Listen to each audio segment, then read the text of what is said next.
News 18 में मैं पुलकित सक्सेना आप लोग के साथ आइए एक नजर डालते हैं राजस्थान के 7 संभागों की 7 बड़ी खबरों की ओर।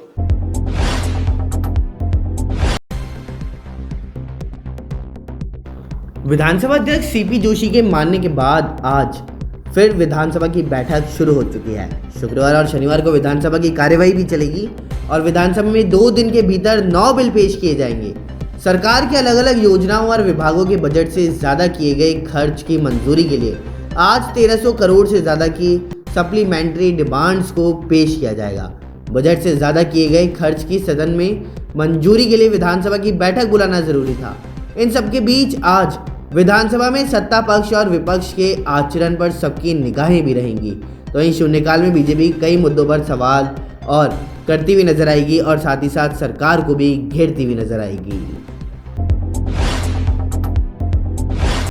बाली थाना क्षेत्र के पहाड़ी क्षेत्र के सुनसान इलाके में गुरुवार को एक युवक का शव मिला है, जिसकी धारदार हथियार व पत्थरों से कुचल करके बेरहम हत्यारों से निर्मम हत्या भी कर दी गई है।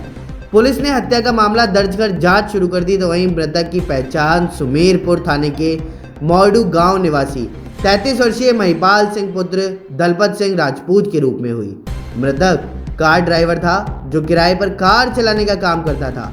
हत्या में एक युवती के शामिल होने की आशंका जताई जा रही, तो वहीं संभवतः प्रेम प्रसंग के चलते युवक की हत्या की गई और पुलिस इस पहलू से भी जांच में जुटी है।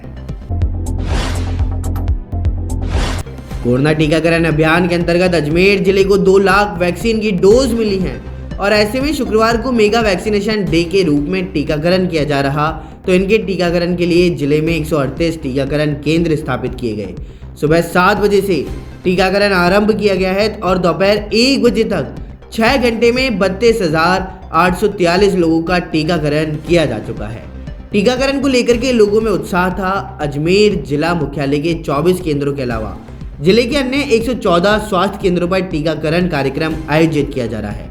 अजमेर में 21 स्वास्थ्य केंद्रों पर कोविशील्ड वैक्सीन तथा 3 स्वास्थ्य केंद्रों पर कोवैक्सीन उपलब्ध करवाई गई। सुल्तानपुर कस्बे में इन दिनों चारों ओर गंदगी का आलम लगा हुआ है। यहाँ 16 दिन से करीब 45 सफाई कर्मी हड़ताल पर चल रहे हैं।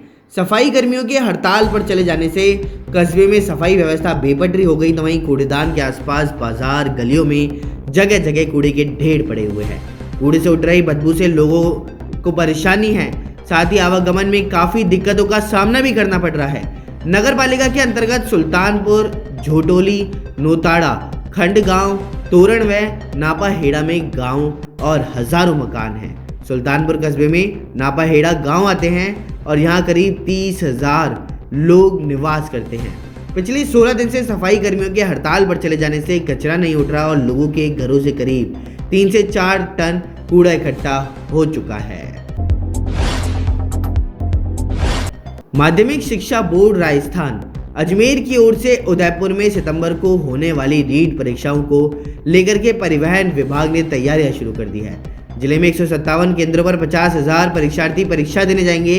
परिवहन विभाग उदयपुर इसके लिए प्रत्येक केंद्र के बाहर 2 मिनी बस और 10-10 ऑटो की व्यवस्था करेगा। परीक्षा 2 पारियों में होगी। प्रथम पारी सुबह 10 बजे से दोपहर 2:30 बजे तक, तो वहीं द्वितीय पारी दोपहर 2:30 बजे से शाम को 5 बजे तक परीक्षा का आयोजन किया जाएगा। परिवहन अधिकारी प्रकाश सिंह राठौर ने बताया कि रीट 2021 परीक्षा में उदयपुर जिले में लगभग 50,000 परीक्षार्थी भाग भी लेंगे।